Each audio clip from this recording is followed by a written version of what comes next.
And we are live. Welcome back to the LFC Transfer YouTube channel and the preview for Liverpool versus Crystal Palace. We've just got the team news in. But first of all, I'm joined by Owen. He's on his LFCTR YouTube debut. How are you, mate?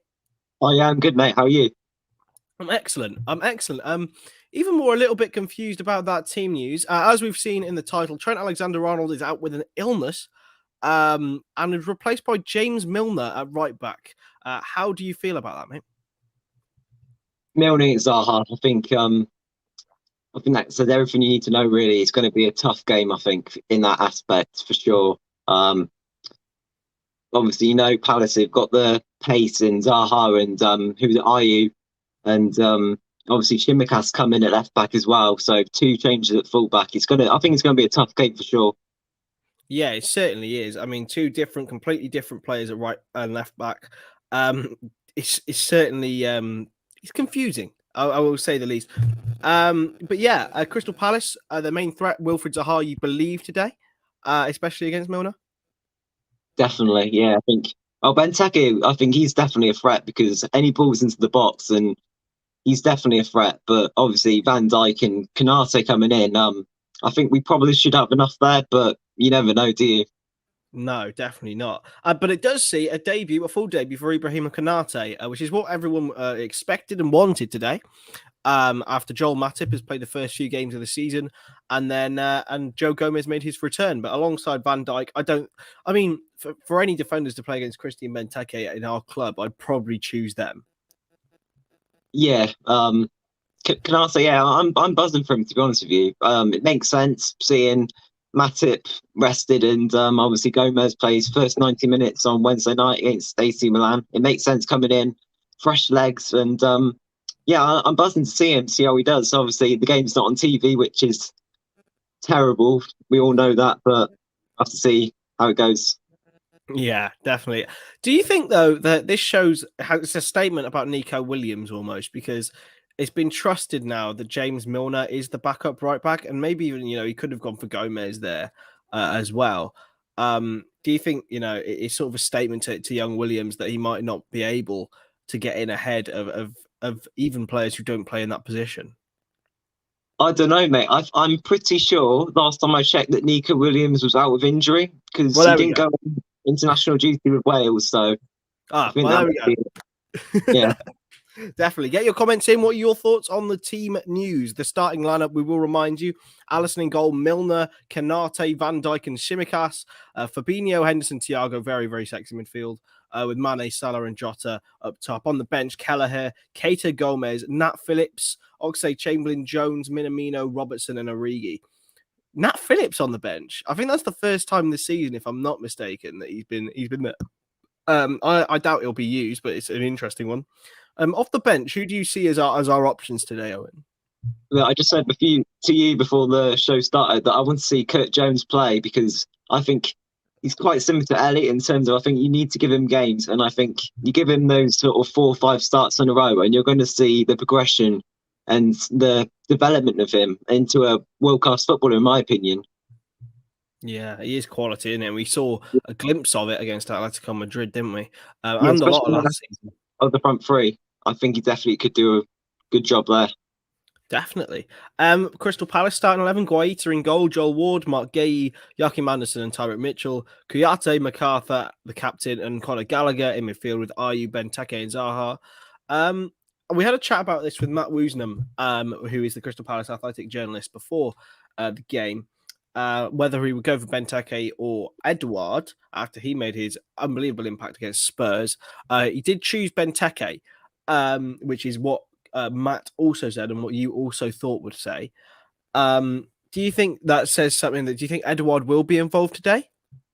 Yeah, you would have said he'd come on second half and go on the tired legs. Konate, we don't know how he's going to be, whether he's going to come in and be a rock at the back or whether he's going to come in and be a bit shaky. So you don't know there. And yeah, I definitely expect to see Edouard come in second half, 60 minutes, 70 minutes, Benteke get a bit more tired and then to come in and replace him.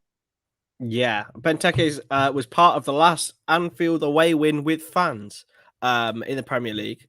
Crystal Palace in 2017. I remember it. I was there, unfortunately. and it was painful. And he did play. He was untouchable that day, and he has been untouchable against Liverpool in the past as well. Almost, so I think he scored more against Liverpool than any other club, if I'm not mistaken. So, Really? he's also scored 10 for Liverpool. So there we go. Happy days. On their bench, you actually see two former Reds as well in Martin Kelly and Nathaniel Klein, two former right backs. So that's very, very interesting indeed. And Kelly also played at centre back for Crystal Palace as well. We see a comment from Prajith here. I think Minamino might get game time either in midfield or in place of Jota in the second half. Is this be something you'd support, Owen? Yeah, I wouldn't be against it, to be honest with you. You saw midweek, was he on the bench, Minamino? Obviously didn't come on, but yeah, obviously Jota's played now a lot of games. I think even since when he came back from injury, when he got picked up against Midtjylland last season, he just came in and played pretty much every single game. So yeah, I think he's definitely going to need to be rested at times today. I don't know, to be honest with you, with Minamino. I was surprised Minamino hasn't played recently at all, to be honest with you, because I just think we need to rotate. See, Firmino's out. So yeah, we're only going to pick up more injuries if we don't rotate. And obviously, Origi came in Wednesday and he did a decent job there, but I still wasn't totally convinced, if you know what I mean. But there we go.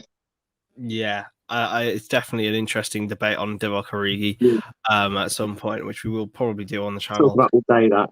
Yeah, exactly. Certainly get Mr. Pierce involved and all that kind of stuff. But yeah, it's going to be really, really interesting. And Palace have completely changed from the last time that we played them, especially on the last day of the season. They were sort of dire. They gave up, really. Even though they could have actually gone on and won the game, it would have been devastating for Liverpool. Because they did have a lot of chances in that first half last season. And then obviously we beat them 7-0 before that. They will provide a different threat. But as Matt Woosnam said in the preview, if you haven't already checked that out, go and watch it. It is on the channel. He said that he doesn't see them not conceding. Their main issue is probably with Joel Ward at right back. And do you think Sadio Mane could be, or even Diogo Jota, because Mane has been playing centrally, could really exploit him? Well, yeah, it's probably the perfect game, isn't it, for Mane or Jota up against that Palace defence. But yeah, I think I've said it in the past that Crystal Palace, they've kind of been our bogey teams at times. Maybe not so much in the Klopp era, but post-Klopp era, you see what happened, obviously, the 3-3 game. And just loads of times, I think we've kind of slipped up against Palace. So look, I am a bit nervous, to be honest with you, in that aspect. Yeah. Also, news from other clubs. Ryan Brewster didn't start for Sheffield United, which means he's trending on Twitter. As well, this is a really interesting comment. I mean, Conor Gallagher's been really, really impressive this season so far, as has Fabinho, actually. Do you think Fabinho could be the man to do a job on Gallagher? Because he does like to pick up those half spaces. And, you know, if there is space, Gallagher does make the most of it. But Fabinho is usually the one to deny him that. Yeah, well, if anyone's going to stop Gallagher, then it's going to be Fabinho in that midfield, isn't it? I think recently Fabinho showed that he's probably one of the best midfielders, not even in the league, but in the world. In his performances in that central defensive midfield role, he kind of, how do I put it, his role now is kind of secured, if you know what I mean, where before it's kind of been, or who do you go for in the midfield? You know, when you're picking that starting team, Fabinho goes straight in at the defensive midfield. So yeah, if anyone can stop him, then I definitely think it's Fabinho. Yeah, I mean, and as well, another 2 more milestones today. Virgil van Dijk's on 100 appearances for Liverpool in the Premier League, and 150 for Mohamed Salah today. So maybe, hopefully, they can both mark it with a goal. That would be brilliant. It's only going to be a quick 200 appearances captain. Yeah, and Hendo's 200 appearances as captain, of course. Well remembered, mate. Hopefully, they can all mark it with a goal. That'd be amazing. I mean, Henderson did. That'd be great. Happy days. It's going to be a short stream today before the game. There will be a watch along, hopefully, if Jared answers my message. Yeah, so what do you think the score will be, and who will be the scorers, Owen? I'm going to go with 2-0 Liverpool. I don't think it will be a huge amount of goals. I just think Crystal Palace, and obviously under Roy Hodgson, they've never been a team that has conceded a huge amount of goals, if you know what I mean. They're always well organised defensively, if you like. But yeah, I'd go Jota and Salah today, I think. Yeah, I'm going to go. I think we'll exploit them at set pieces, if I'm honest. I think I back Virgil. I back a Virgil goal today. And obviously Mo Salah, he has to get a goal once again on his 150th league appearance. But anyway, thank you very much, Owen, for joining us on this quick stream. Thanks for getting me on. Yeah, and hopefully we'll get you on more and more. It's been great to chat to you. And make sure to subscribe to the LFC Transfer Room. That's the way forward. It's the movement that's starting, so you have to join it. We'll catch you in the next stream. Hopefully that will be the watch long, and we'll see you in the next one.